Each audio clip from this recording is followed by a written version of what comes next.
this is going to give me a lot of trolling, but here it is. Here is the basic history, as I understand it, of the Senkaku Daiutai Islands. Take the Chinese account. Certainly, I mean, let's try to be even-handed.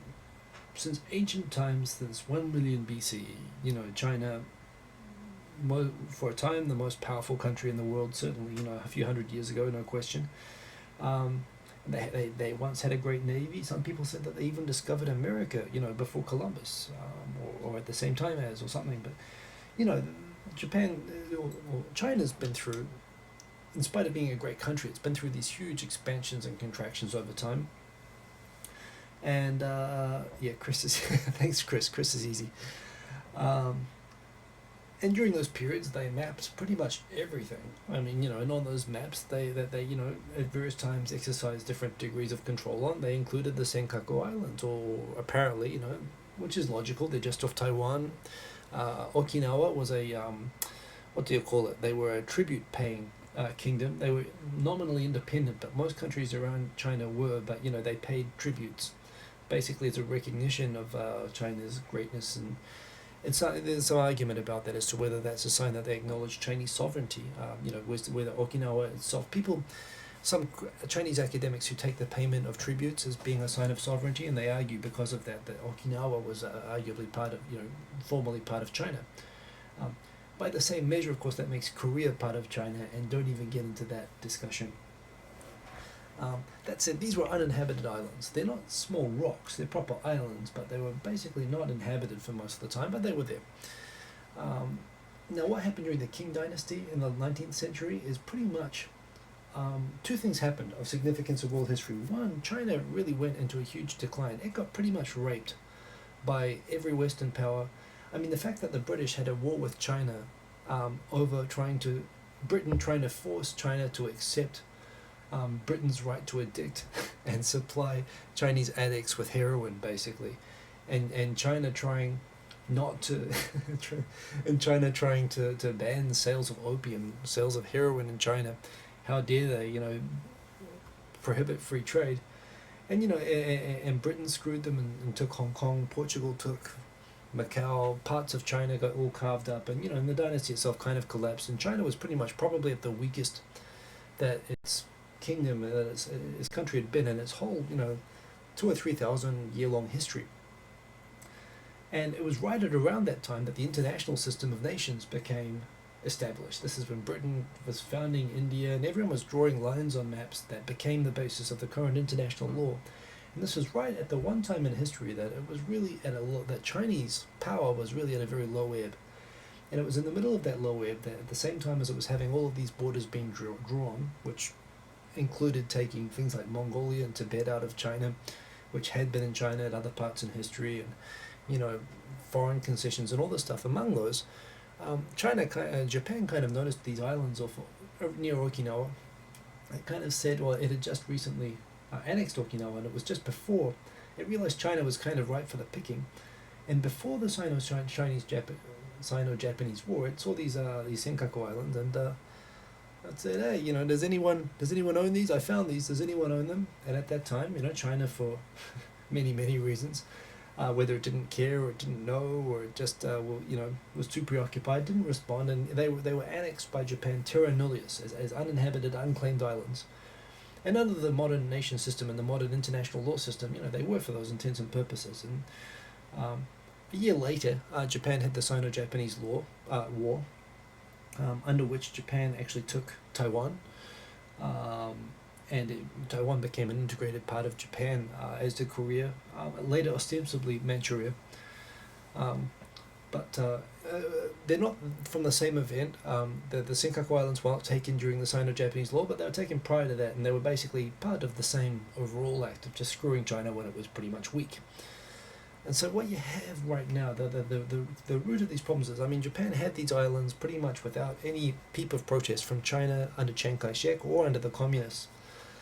And during that time, Japan at one time had 200 people. There were 200 people living on the islands with a sanma, which I think is mackerel processing factory for fishermen. And Japan exercised pretty normal sovereignty, just like they did over Okinawa, which they'd only annexed just before that. In the 1970s, just when after World War II, they were America treated them as being part of Okinawa and recognized Japanese sovereignty over them and returned them with Okinawa in 72. And it was only around just before the reversion, I think, in 1972, that China noticed that these islands were in Japan's control, that it thought belonged to it. And it was kind of funny. It coincided with the discovery of some oil and gas nearby. Big coincidence. It also understand as well that Chiang Kai-shek, the nationalists, were kind of backed by America, and they didn't want to claim territory controlled by America, of course. And the communists weren't recognized as the official government or whatever. But anyway, so the protests didn't really start until the 70s, and they didn't really get kind of heated until the 80s. And I guess it was one of those things. There's some debate about what happened in the 70s, because Japan also established diplomatic relations with communist China in the 70s, and there was some people who were present on the Japanese side are saying there was an agreement to let the issue lie, to let Japan keep nominal control of the islands or official sovereignty, but they wouldn't bring up the debate over them. The Japanese government now disputes that and just says these are just part of Japan, they always have been, there's no dispute over them. But one guy, Nonaka, who's also a very pro-North Korean guy within the very conservative party in Japan, he said that he was president with, what's his face?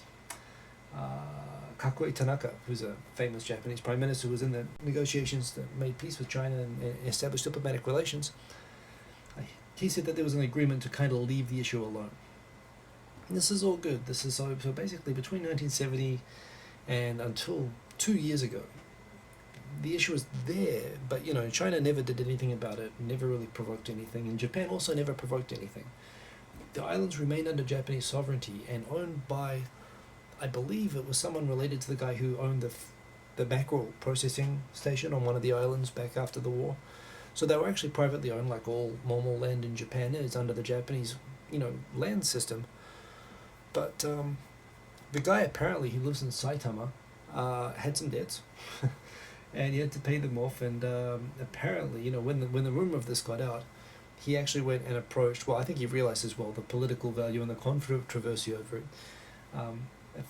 Apparently, he went to Ishihara and he said, "There are some very rich Chinese people offering me money to buy this land." And Ishihara, the very right wing governor of Tokyo, had kind of an agenda to kind of stick it to China. I mean, that was part of it. And to kind of, get Japan to be a little bit more assertive. And he said he had this great idea for having Tokyo buy the islands. And if so, they were going to put like Tokyo city employees on the islands and build facilities and stuff. Just basically escalate Japan's control and ownership over the islands. And so the irony of all this thing, the whole thing which started this huge kerfuffle with China, is that it was the threat of Ishihara doing this and that upsetting China that provoked the Democrats, who are a left-wing party in Japan and sickeningly pro-China, like apologists pro-China, that they had all these incidents already about this Chinese fishing trawler, that they were ready to arrest Coast Guard members, releasing a video showing this drunk guy ramming a Japanese Coast Guard vessel, and released the drunk Chinese captain in order to not offend China on another incident. And on this thing as well, they were so desperate to keep China happy that they basically they stepped in and they bought the islands so that Ishihara wouldn't have them, and they tried to assure China, look, this is going to be back to status quo, we're buying this to avoid there being any trouble. And for whatever reason, whether China actually really misunderstood that whole situation in Japan, what was really going on, and really thought that this was an aggressive action by the Japanese government against China to nationalize the islands, or whether it was being done opportunistically, because at the time you had the Bourgeois scandal happening, you had some huge turmoil and change of leadership within the Chinese Communist Party, and it was good timing to rustle up some good old Chinese nationalism and to distract people from protesting about things going on in daily life in China. Whichever it was, maybe I don't think people who run China are dumb. I think that they do understand Japan, and I think that they just don't care about the Democrats kissing up to them. I think that's what that was about. So yeah, it's kind of ironic. You have these Japanese people really trying to suck up to China, and China really not concerned about anyone outside of China, just concerned about themselves, and making sure. And bashing Japan is a great way of doing that, and that kind of overrode everything. So when Japan nationalized these islands, of course, there were these huge anti-Japanese riots. Japanese government supported some physical beating up of some Japanese, huge property damage, factories, workers destroying factories of Japanese companies. I mean, really, really insane, like Night of Broken Glass type, real nasty, old-fashioned 1930s style turning on Japanese in China. Really insane, and the fact that it was kind of quietly promoted by the government was kind of disturbing, but again, everyone in Japan kind of looked on and hoped this was just them getting it out of their system.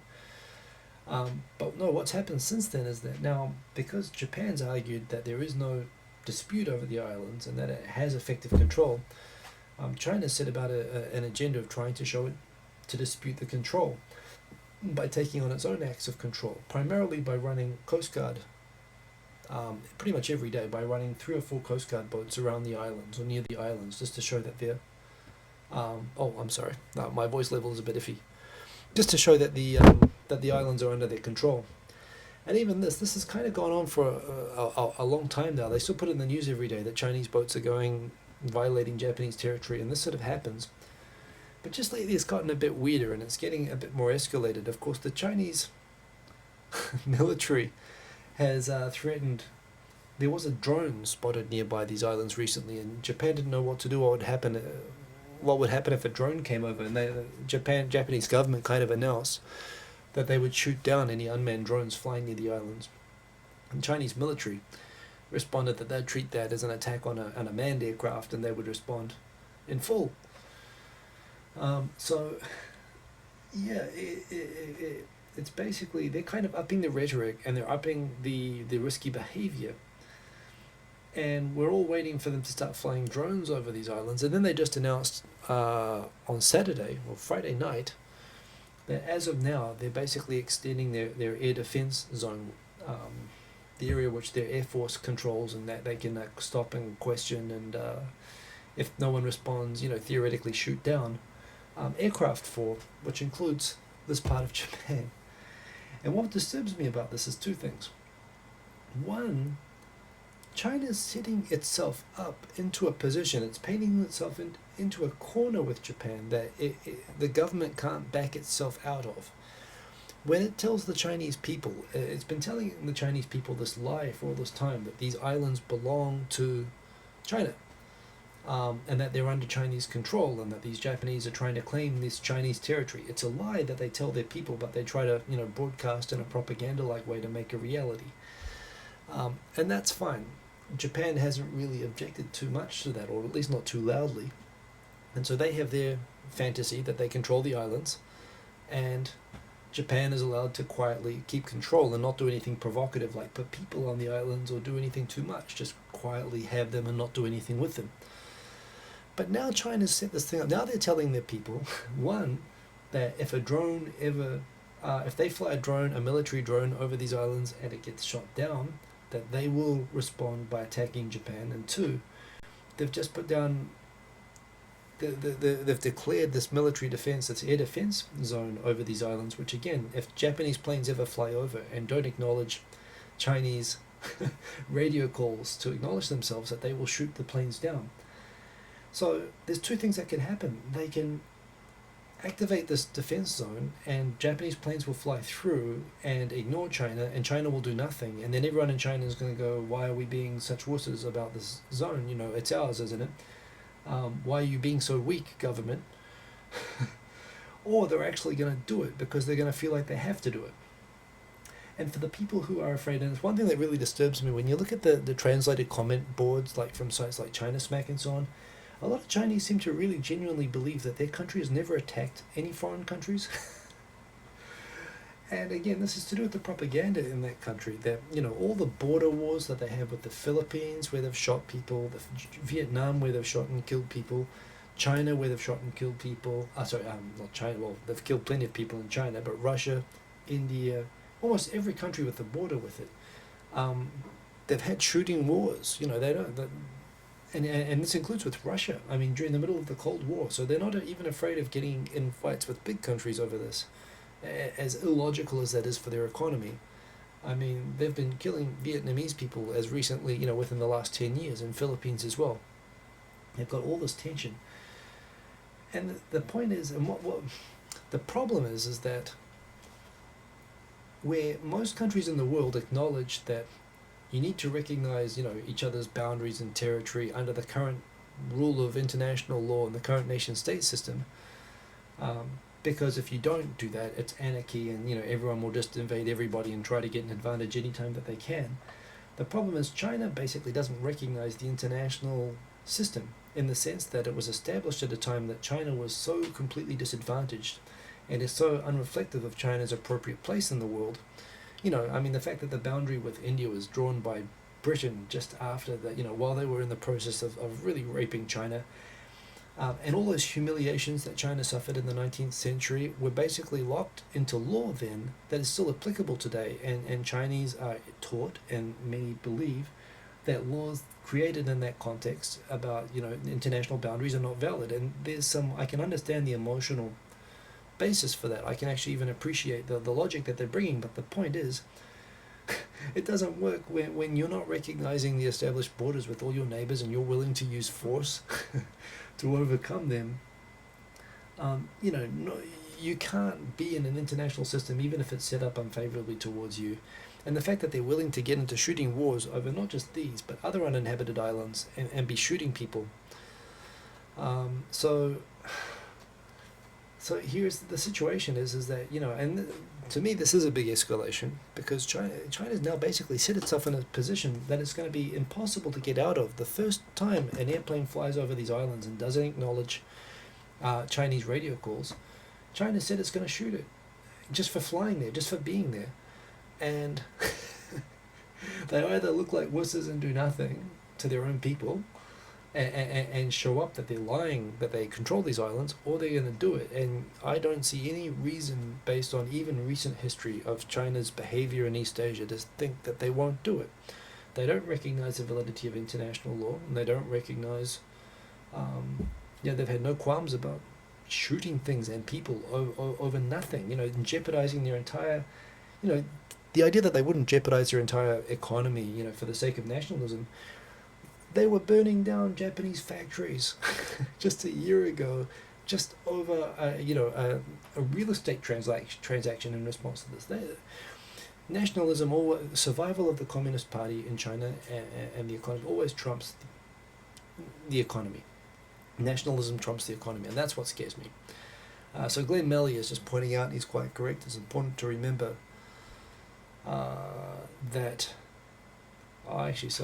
So these are updating. Let me just go down a little bit. I know I've been talking a lot, but and not missing and not catching the comments. But so there's an opinion there that Japan can't really rely on USA if there's a real conflict, and we'll see. So America is at least saying and reminding everyone it's ambiguous on whether it's not going to. America doesn't want to declare the sovereignty of these islands, which is a bit rich given that they're the ones who gave the islands to Japan in 1972 after they were occupied as part of Okinawa, and now they're playing neutral. But what they do say is that they do recognize the islands are part of the Japan Security Treaty, which is to say if they were to be attacked by China, that America would defend them. Interesting case in point here, and a very relevant comparison for this purpose. The Takeshima Island, Dokdo, America unequivocally rejected Korea's application to get those islands returned to it after World War II as part of Korean territory, and affirmatively said these islands are Korean, are Japanese, used the islands as a bombing range, and recognized Japanese sovereignty over them. Yet in 1965, when Korean Coast Guard, armed Coast Guards, landed on the rocks and stayed there ever since, and basically have turned the place into a huge nationalist holiday vacation military base, and quite happily shot at Japanese boats, anything that came near that island, you know, very aggressively. America never lifted a finger. I'd hope the same. I mean, of course, South Korea is also an American ally, and maybe they don't want to get they didn't want to get into a fight, or they saw this as something between Japan and Korea. But, you know, and China is slightly different to that. But there again, remember that China owns all of America's debt. And given that these are uninhabited islands and so on, I mean, in the end of the day, for America, are they really going to get into a shooting war over it? I would think they have to, in order to maintain the credibility of their deterrence against China with regards to North Korea and Taiwan. But China's playing the game smart. They're not coming out all at once. They're going in little increments. But, you know, I can see it getting very, very close to what Korea ended up doing. Korea didn't send the military to Takeshima. They sent coast guards, which is what China's doing every day now. Except one day they just got out and they landed and they had guns. Japan was really in the process of putting back together its self-defense forces at that time as well, so it was slightly different. It was very interesting. I saw an interview with Ishihara talking about this thing, and he was basically saying, as much of a nationalist as Ishihara is, he said, look at what Korea did with Takeshima. They just landed there, put a bunch of guns on there and military forces there, and, you know, everyone in Japan knows, yeah, sure, we think they're ours, but we know that we're never getting them back. That's not really realistic. And it's because they created that reality by basically putting a whole lot of people there and just making it an undeniable thing. And he's saying, and that's exactly what he wanted to do with these islands towards China. It's questionable, of course. The thing is that, you know, just because Japan didn't shoot back doesn't mean that China wouldn't shoot back. But I think he actually has a very good point that the Korean strategy is kind of unconscionable as it is on some levels. I mean, they just took the whole Korean dispute as well. As if I wasn't getting enough troll bait already, it really, as I interpret it, yeah, I mean, I know that they believe that they have a just claim on the islands, as does Japan, but in the end of the day, what it comes down to is the reason that nationalists go to this place, they say it's completely undisputed normal territory of Korea, yet they have a Dokdo Day, they have, you know, nationalist tourism there, you know, going there is a huge political statement.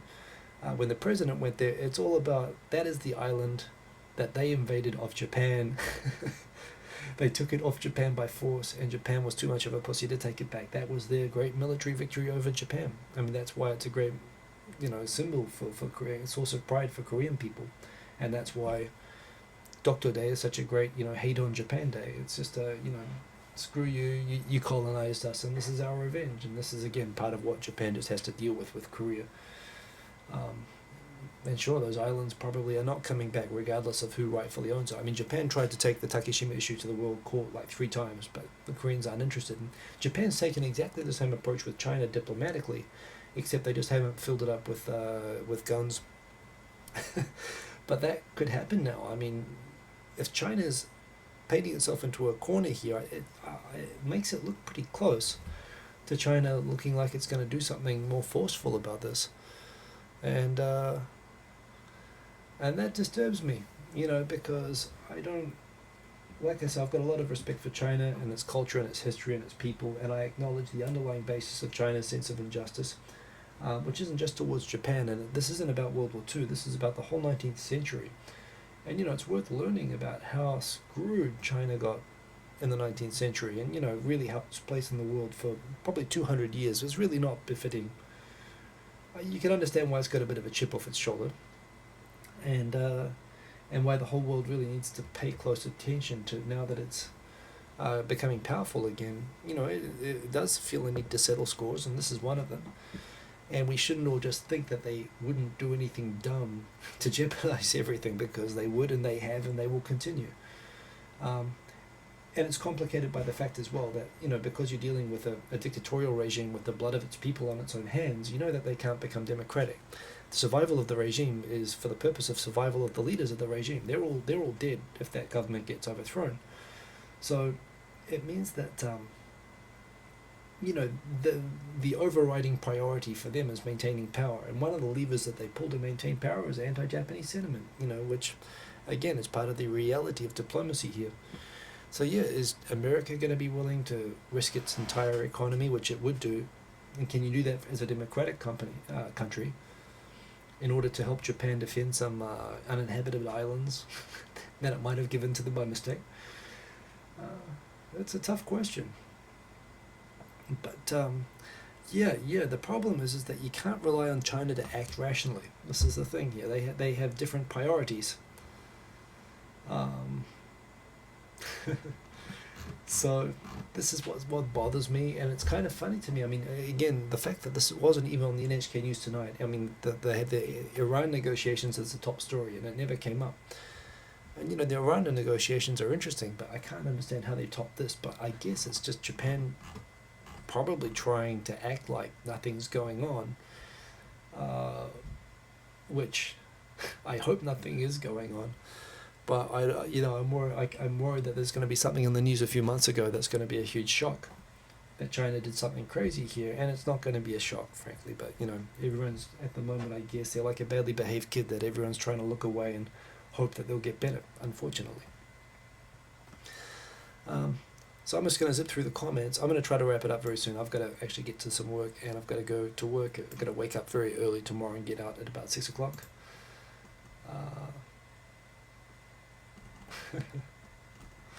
So, sorry for the sound dramas. I see the sound dramas. Dual citizenship. I would love to get dual citizenship. Ramsey. So the interesting thing you mentioned, sorry, this is a long time ago, about dual citizenship in South Korea. South Korea is probably arguably more ethnocentrically nationalist than Japan, but it's funny, whenever they use the dual citizenship thing as a kind of a leverage. They argue that the Korean citizens of Japan should have dual citizenship. They shouldn't be forced to renounce Korean citizenship. And when Japan said, well, look, you guys don't do that, well, there's only like 100,000 permanent residents in Korea. It's a very, very low number. And so they decided to basically give the permanent residents their full voting rights, and they changed the citizenship system there. Because it doesn't really matter because there aren't that many of them, but they were doing it as part of their lobbying routine to try to improve the lot of the million or so Koreans who live in Japan. But yeah, that was what that was about. And this was another interesting one. Abe in the last government, he tried to ban, well, there was a rumor I've read that he tried to ban pachinko, and that he was asked by, was it Kim Dae-jun or Roh Moon-hyun, the guy after him. Apparently he was called up by the Korean president and begged not to, because banning pachinko, which of course is a closeted illegal gambling, is protected. It's one of the mainstays of the Korean community in Japan, becoming less so over time. But he begged them not to, even though in Korea, pachinko, like similar forms of gambling, is all banned, but it's antisocial and bad for society and vice, but it's permitted here. So yeah, it's funny, they do actually, like, Korea does think a lot about Japan when they develop some of their own policies at times, and they think about the very, very large Korean community in Japan. Very interesting news this week. A member of the Saenuri party, one of the opposition parties in Korea, they always try to think of new cool ideas for how to antagonize Japan. And half of them, they don't even, like, they came up with this idea, someone came up with this idea last week of, Japan and Korea have the same standard time, or South Korea has the same standard time as Japan, which has been forever. And they decided they want to move their clock back 30 minutes to better reflect its place geographically, but also to separate its time from that of Japan. I was reading the Japanese forums about this, and they were like, go, you think we care, go ahead, it's your inconvenience. But geez, you talk about, cutting off your nose to spite your face sometimes. The dual citizenship thing was a good thing, but, things like changing the time to spite Japan, as if Japan is going to care about that, is kind of dumb. But they do that, So Ramsey, I'm sorry, I'm very long-winded. I was very long-winded about that explanation. I'm sorry about that. Yeah, I know a lot of people saying, there's rich resources around the Senkaku Islands. There is a gas field a few hundred kilometers north, but there's nothing immediately around those islands other than fish. And Japan did a very interesting deal with Taiwan. Taiwan was getting all crappy about its fishermen getting banned from access to those islands, and it is close to Taiwan. Japan, of course, gets on very well with Taiwan, and the Okinawan fishermen were complaining that the Taiwanese were coming through and they were using drift net type techniques that were damaging the fish stocks there. But Japan, I think partly to tone down the Taiwan issue and focus on the China issue, actually they signed a treaty last year after all this kerfuffle came up about the Senkaku Islands, giving Taiwanese fishermen like free rein in all of Japanese waters to fish, which of course the Okinawans, well, who constantly feel kind of screwed over and left out, were very, very upset by. But that kind of put a rest to that, the fishing issue around those islands. But there's really nothing else of merit around there. The real value of those islands is not the gas or the resources of the fish. It's the fact that Japan, and Okinawa specifically, locks. It's the same as the Kuril Islands due to Russia. Japan just geologically locks in China's navy. It blocks their access to the Pacific. They have to go through Okinawa to get their ships out. And they want to get a channel through, and they believe that these islands are a legitimate way for them to do that. But Japan doesn't see it that way. But that, I think for China, it has a lot to do with strategic defense. And for Japan, it's just, I don't know. I mean, they keep finding things down there, but there's no real great economic value of that region. And yeah, the rare earths and stuff like that, and the fact that China, and again, this is just another case that China is willing to go kind of crazy, and they'll damage their own economy simply to get a few kicks in on Japan, which they did with the rare earths, with the embargo on that, which was kind of crazy. Ahmed talking about most of the American wars in 1971 were to protect the dollar standard. Well, that's an interesting one. I don't know. I mean, there's a correlation there of switching from the gold standard. I don't know if it's all strictly about the dollar, but that's an interesting one. I guess I can look into that. But America's, if it's not, oil is a kind of currency as well, which clearly, and it's not even that they wanted to get oil out of Iraq. It's just, Iraq was not cooperating with keeping oil prices high. Well, no, Kuwait wasn't. That's why Iraq invaded Kuwait, wasn't it? But, Kuwait was a US ally. Definitely resources come into it. It's not just the dollar, but yes, So, I don't know. It's disappointing, but that is where we're at today. Just seeing, is there any other interesting news lately? Not really. I've found some. Of course, Japan got a new island. A volcano erupted and made a new island, which I'm sure is getting claimed by somebody straight away. Oh yeah, kerfuffle. Kerfuffle is a great word, Jason. But yes, they got a new island. It's probably going to stay there for a while. Hopefully it won't be claimed by anybody. But yeah, other than that, life is pretty good. Hope life is good for all of you guys. Big scandal at the moment over the Japanese current governor of Tokyo who took over from Ishihara. He took $500,000 as a personal loan from I think it was a group of doctors. They weren't actually a lobby group, but the fact that he got it right before the election, it's not like he needed he needed money to win. It was like one of the biggest landslide wins in history. But obviously, it was paying for influence. Is how it looks to everybody. And the timing, he says it was a personal loan, but given the timing, it was clearly for an election. It looks like, the governor of the biggest prefecture in Japan, which I think the biggest prefecture in terms of population, Tokyo is. He's probably going to have to resign over the scandal. Well, we'll see. People aren't quite sure how it's going to develop. But the thing is, and I must admit this, as much as distasteful as I found Ishihara, I liked a lot of the things that he did in terms of running Tokyo, but he didn't really deserve credit for that. It was this guy, Inose, who did that. And then he took over. But the thing about Inose is that he's not really a politician like Ishihara is. He's an administrator, a very good one, and he's elected based on the fact that he's just been good at running Tokyo relatively. And he doesn't seem like a particularly bad guy.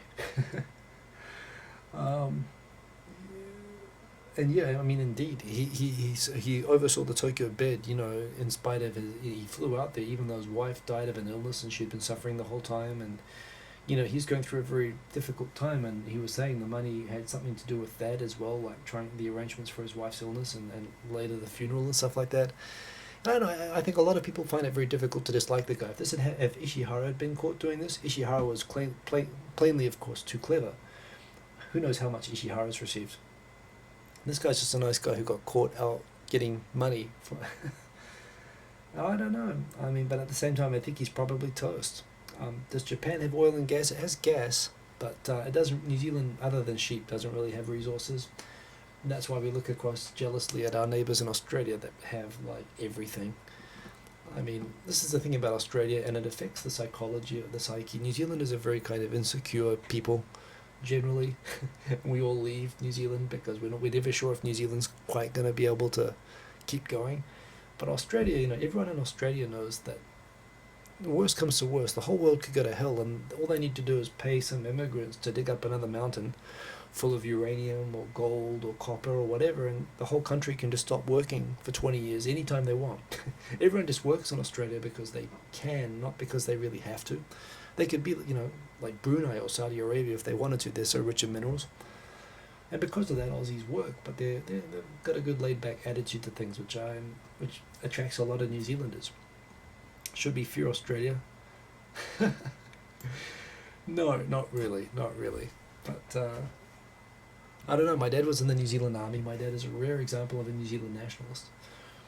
But we lived in Australia a lot. He trained with Australia. But yeah, only if they get a decent rugby team, I think.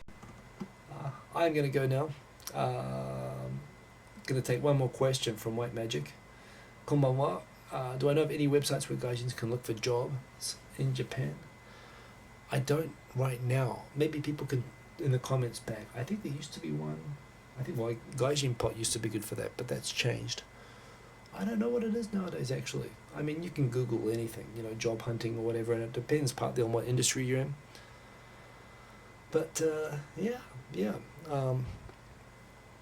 I hope you can. I'm sure. I mean, there's much more information now than there used to be. So I'm sure that there's something out there. It depends on what you want to do, of course. But that is it. I am going to get back, do some work, have some sleep. It's actually been much longer than I intended, but it's been good talking by myself with you guys, reading your comments. Thank you for the feedback about my mic not working. Always good to know that. And one more round. I'm going to do one more refresh.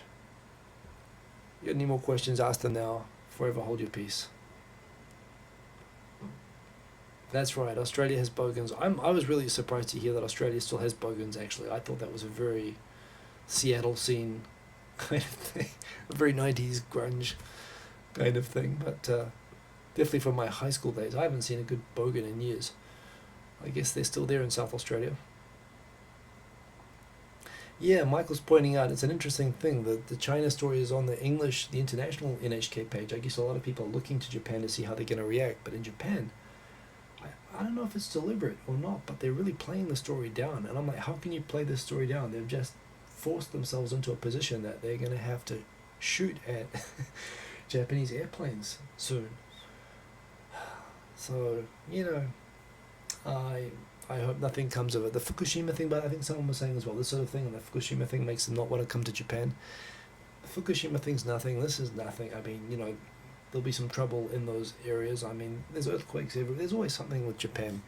If it's not a typhoon, it's an earthquake, or it's a nuclear power plant, or it's getting attacked by China. It happens in lots of places, but generally speaking, you can be in Tokyo or Osaka, and it's really not going to affect you. Unless, of course, it's an earthquake or a typhoon or Godzilla or something, which happens, you know, all the time here. But that's what you come here for. You come here for the excitement. I'm an adrenaline junkie like that, I guess. The news is interesting. It's always interesting. So that's why I did the show tonight. And I'm going to wrap up because I've got to go to sleep. So have a good night. Ba-boom. Thanks for joining. Thanks for the comments. Good to see you all. See you again next week. I'll go for 10:30 next week. I'll try to make this a regular Sunday 10:30 gig, if that's cool. Okay, so see you later. Peace.